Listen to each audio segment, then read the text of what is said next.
Welcome to my channel. আজকে শ্রিয়ান একদম সকাল সকাল পড়তে বসে পড়েছে। আসলে মাঝে অনেক দিন কিন্তু গ্যাপ পড়ে গেছে। এবিসিডি লেখানো হয়নি, 1 থেকে 20, মানে পড়ার সাথে একদম ডিট্যাচ ছিল। তো পুরী টুরি সব কিছু ঘোরা হয়েছে, অনেক আনন্দ ফুর্তি হয়েছে। তো ওকে বললাম চলো এবার পড়াশোনাটা তো শুরু করতে হবে। তাই লেখাতে বসালাম, কারণ লেখানোটা ভীষণ জরুরি, তা না হলেই যাবে ভুলে। তাই ওকে বসিয়ে দিয়েছি। আর ও কিন্তু বেশ সুন্দর এবিসিডি লিখেছে, 1 থেকে 20 লিখেছে। হ্যালো এভরিওয়ান, আমি ঋতুপর্ণা। আমার এই ছোট্ট পরিবারের সবাইকে জানাই স্বাগত। যে যেখান থেকে আমার এই ব্লগ দেখছো সবাই ভালো থাকো, সুস্থ থাকো, বিন্দাস থাকো।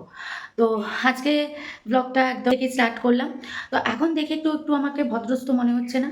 তো যাই হোক, মানে পুরীতে গিয়ে মানে যা অবস্থা হয়েছিল, যেই পরিমাণে ট্যান পড়েছিল, চুলের অবস্থা হয়েছিল, তাতে দেখো চুলটা ঠিক করতে পেরেছি, মুখটাকেও একটু ট্যান রিমুভ করতে পেরেছি। এখন নিজেকে দেখে একটু ভদ্রস্থ মনে হচ্ছে। তো এই হচ্ছে ব্যাপার। তো আজকের ব্লগটা শুরু করে দিলাম। তো আজকে কি কি করি না করি এখানে, আমি তো কিছুই করি না, কাজকর্ম আমার তো সেরকম নেই।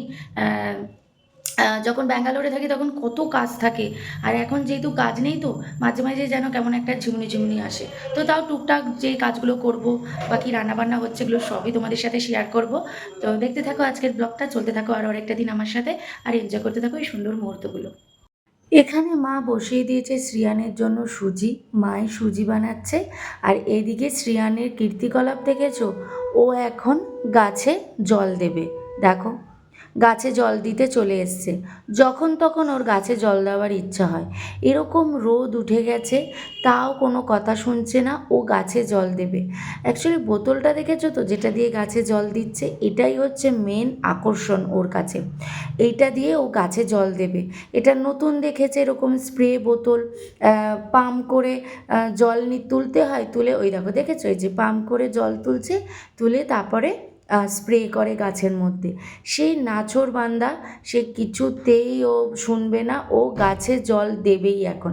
তো সেই মতো দেখো প্রত্যেকটা গাছে জল দিচ্ছে, আর তার সাথে সাথে গাছকে স্নানও করিয়ে দিচ্ছে।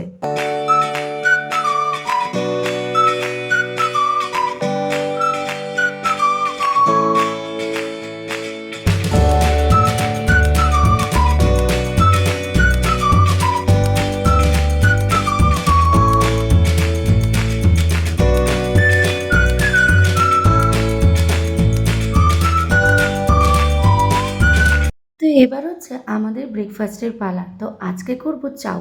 তো চাউটা সেদ্ধ করে মা রেখে দিয়েছে, এখন আমি এখানে তেল দিয়েছি, তার মধ্যে পেঁয়াজ ভেজে নিচ্ছি। একদম ঘরোয়া সিম্পলভাবে যে চাউমিন হয় সেটাই করব। একটু পেঁয়াজ দিয়ে, একটু আলু দিয়েছি, একটু ক্যাপসিকাম দিয়েছি। তো যে চলো চাউমিনটা বরং বানিয়ে নিই চটপট। আর এই যে দেখো চাউমিন মোটামুটি রেডি। চাউমিন রেডি না, মানে মশলা টশলা দিয়ে দিয়েছি, একটু ডিম দিয়েছি, আলু সমস্ত রেডি। এবার চাউমিনটাকে অ্যাড করব। উফ, এইটুকু রান্না করতে গিয়েই পুরো ঘেমে গেছি, কি অবস্থা হয়েছে দেখো। অন্তত ব্যাঙ্গালোরে গরম লাগে, কিন্তু এই ঘামটা হয় না, পুরো ঘাম গড়াচ্ছে, বাপরে। তো দেখো চাউমিনটা আর আমি মেশাতে পারিনি, কারণ চাউমিন মানে কড়াইয়ের তুলনায় চাউমিনটা বেশি ছিল। তো মাকে বললাম যে তুমি মিশিয়ে দাও, কারণ আমি মেশাতে গেলে না অর্ধেক আমি ফেলেই দেবো, কারণ আমি যেহেতু একটু বড় কড়াইতে মেশাই, আমি না পারি না। তাই মাকে বললাম মা তুমি মিশিয়ে নাও, আমার এমনি বাকি সব রেডি হয়ে গেছে। তো এর মধ্যে যদি একটু গাজর, একটু বিনস দাও, দেখবে আরও ভালো লাগবে খেতে। তো এই যে চাউমিন রেডি হয়ে গেছে, তো বাটিতেও নিয়ে নিয়েছি। এবারে চলো চটপট ব্রেকফাস্টটা করে নিই। আর এদিকে শ্রিয়ান দেখেছো কালার নিয়ে বসে পড়েছে। ড্রয়িং বুক পেয়ে তো ভীষণ খুশি। ড্রয়িং বুক সাথে কালার পেন্সিল নতুন, উফ আর পায় কে। ওকে পাওয়া মাত্রই একদম সাথে সাথে কালার করতে বসে পড়েছে। তোমরা জানোই যে ও কালার করতে কতটা ভালোবাসে, ব্যাঙ্গালোরে করতো। তবে আমি কিন্তু ওর কালার পেন্সিল এনেছিলাম, বাট ওর কিন্তু সেরকম ইন্টারেস্ট লাগছিলই না, আসলে এত বদমাইশি শুরু করেছিল এখানে এসে। তবে আজকে দেখলাম নতুন কালার বুক আর পেন্সিল পেয়ে ভীষণ খুশি, সাথে সাথে একদম কালার করতে বসে পড়েছে। আর সাথে কিন্তু এসিও চলছে। ওর নাকি সারাক্ষণই মাথা গরম হয়ে যাচ্ছে, ওর নাকি এত গরম লাগছে, বলে মাম্মা আমার মাথা গরম হয়ে যাচ্ছে। তো যাই হোক, এসি ছেড়ে দিয়েছি, উনি একদম আরামসে, এসি ফ্যান সব চলছে, ওর এত গরম নাকি শরীরে। আর এদিকে দেখো রেনবোটা কিন্তু বেশ সুন্দর এঁকেছে, দেখেছো। চলো রেনবোটা পুরোটা কমপ্লিট করুক। তো দেখো প্রায় কমপ্লিট হয়েই গেছে ওর রেনবোটা, বেশ সুন্দর কিন্তু ধৈর্য ধরে করেছে, ছোট্ট ছোট্ট রাউন্ড শেপ রয়েছে, বেশ ধরেছে, মানে ধৈর্য ধরে করেছে, বেশ ভালো লাগছে। ওর ড্রয়িংটা কিন্তু ভীষণ ভীষণ পছন্দ করে করতে। আর এদিকে দেখেছো আমিও আইসক্রিম খাচ্ছি। এই আইসক্রিমগুলো সত্যি আমারও না ভালো লাগে, মানে বাটি আইসক্রিম যেটা কাপ আইসক্রিমগুলো হয় ওগুলোর থেকে মনে হয় এগুলো খেতেই বেশি ভালো লাগে। আর এখানে দেখো আজকে রান্না হচ্ছে আলু পটলের তরকারি আর মাছ। আর শ্রিয়ানের জন্য হয়েছে শিং মাছ। শ্রিয়ান আর মাছ খায়নি, একদম শিং মাছ খেয়েছে। আর এদিকে ফ্রিজ খুলে দেখছে যে ফ্রিজে কি পাওয়া যায় ওর, তাই ফ্রিজ খুলে দেখছে। তো ওই যে আইসক্রিম খেতে বসে পড়েছে। আমি খেয়েছি, ও খাবে না তা কখনো হয়? তো ওই যে, আর তার মধ্যে সব থেকে ওর ফেভারিট অরেঞ্জ আইসক্রিম। রোজই মনে হয় এখন একটা করে আইসক্রিম খায়, জানো? কী যে আইসক্রিম খেতে এখন ভালোবাসে, বাপরে কী বলবো। তবে ব্যাঙ্গালোরে গেলে আর এই আইসক্রিম পাবে না। হ্যাঁ, ব্যাঙ্গালোরে পাওয়া যায়, তবে আমাদের ফ্রিজে আর এই আইসক্রিম আর রাখা থাকে না, কারণ আমরা খুব একটা আইসক্রিম কিনি না। তবে ও যদি খেতে চায় তাহলে তো আমাকে কিনে রাখতেই হবে। যাই হোক, এখানে শ্রিয়ান কিন্তু স্নান টান করে একদম রেডি হয়ে গেছে। ও এখন যাবে আমার দিদির বাড়ি। ও নাকি সারা দুপুর এখন ওখানেই থাকবে, ওখানেই খাওয়া দাওয়া করবে।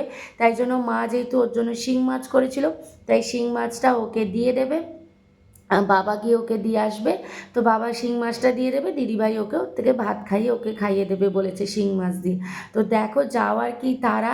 আমি যাব না বলেছি তাও কোনো ব্যাপার না, ও এখন যাবে মিমির বাড়ি। সেই গাড়ি টাড়ি সব গুছিয়ে নিয়েছে, কি কি গাড়ি নিয়ে ও মিমির বাড়ি যাবে। তো দেখো খালি ছটপট ছটপট করছে যে আমার বাবা কখন আসবে, আর আমার বাবার সাথে উনি এখন দিদির বাড়ি যাবে। ওখানে সোহান আছে, রেহান তো হোস্টেলে আছে। তো ওই যে যাচ্ছে দেখেছো বাবার সাথে স্কুটি করে, কোনো ব্যাপারই না। সারা দুপুর ওখানে সুন্দর কাটালো ওখানে। শ্রেয়ান্ত চলে গেল বাবার সাথে দিদির বাড়িতে, বিকেলে আসবে। কিছু গাড়ি নিয়ে গেছে, আর বড় বড় যে গাড়িগুলো আছে ওগুলো রেখে গেছে। তো এগুলো আর নিয়ে যায়নি, কারণ এগুলো নিয়ে যাওয়া যায় নাকি স্কুটি করে এতগুলো। আবার এর ভিতরেও রয়েছে গাড়ি, এগুলো নিয়ে যায়নি। কিছু কিছু ছোট ছোট ট্রেন যেগুলো রয়েছে ওগুলোকে নিয়ে গেছে, খালি ট্রেনগুলো। আর বাকি বড় বড় গাড়িগুলো সব এখানে রেখে দিয়েছে। বললাম তো বড় বড় গাড়ি তোকে নিয়ে যেতে হবে না, এগুলো এখানেই থাক। তো বিকেলে আসবে, ভীষণ আনন্দ, চলে গেছে একদম আনন্দের চোটে। আর আমার তো গরমে একদম বেহাল অবস্থা হয়ে যাচ্ছে। যাই এবার স্নানটা করি, স্নান করে দেখি গরমটা কম লাগে কিনা। আর পাচ্ছি না, বাপরে। তো এখন যাব হচ্ছে সেজো কাকিমার বাড়ি, সন্ধে হয়ে গেছে। তো একটু মিষ্টি নিয়ে নিয়েছি, আর মা হচ্ছে জগন্নাথ মন্দিরের প্রসাদ দিয়ে দিয়েছে। তো চলো রেডি হয়ে গেছে। রেডি আর কি হব, খালি কুর্তিটা পরে নিয়েছি, চুলটা একদম বেঁধে নিয়েছি। যা গরম না, আর ভালো লাগছে না। তো সেসব আমার বাড়ি থেকে ঘুরে টুরে চলে এসেছি, এসে দেখি শ্রিয়ানও চলে এসছে। তো শ্রিয়ান নাকি বাড়ি এসে ঘরে আর ঢোকেনি, নিচ থেকেই নাকি আবার ছোটো কাকিমার ছেলের সাথে উনি আবার ঘুরতে চলে গেছেন ট্রেন দেখতে। আর দিদির বাড়ি থেকে দেখো এরম একটা ব্যাগ নিয়ে এসছে, পুরো গাড়ির মতো দেখতে ব্যাগটা। এই ব্যাগের মধ্যে ভরে ও গাড়িগুলোকে নিয়ে এসছে, যে গাড়িগুলো নিয়ে গেছিলো ওই গাড়িগুলোকে নিয়ে এসছে। কাশ্মীরের সত্যি এই ঘটনাটা এত খারাপ লাগছে না, কি বলবো। কত পর্যটক শুধু শুধু তাদের জীবন বলিদান দিল, কত পর্যটক শুধু শুধু মারা গেল কতগুলো নিকৃষ্ট মানুষের হাতে।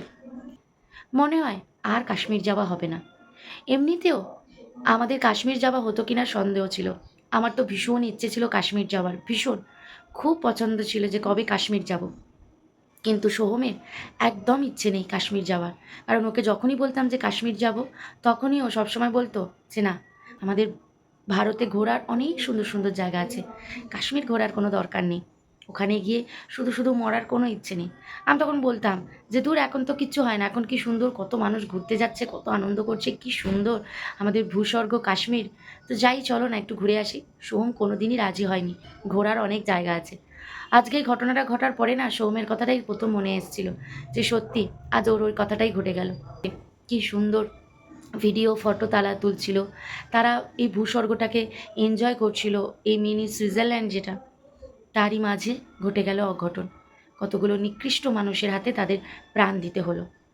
এটুকুই বলার ছিল, কারণ বেশি কিছু বলবো না। দেখি এর বদলে ভারত কি করে, কিভাবে ভারত এর বদলা নিতে পারে, আমরা সেদিকেই লক্ষ্য করে আছি।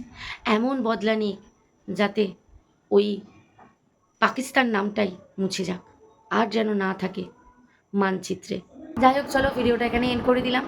যদি ভিডিওটা ভালো লেগে থাকে তাহলে অবশ্যই লাইক কমেন্ট শেয়ার করে দিও আর সাবস্ক্রাইব করে এই ছোটো চ্যানেলটার পাশে দেখো। আবার দেখা হচ্ছে নেক্সট ডে একটা সুন্দর ব্লগের সাথে। তখনের জন্য বাই, গুড নাইট, ভালো থেকো, সুস্থ থেকো, সবাইকে ভালো রেখো। Thank you. Please subscribe.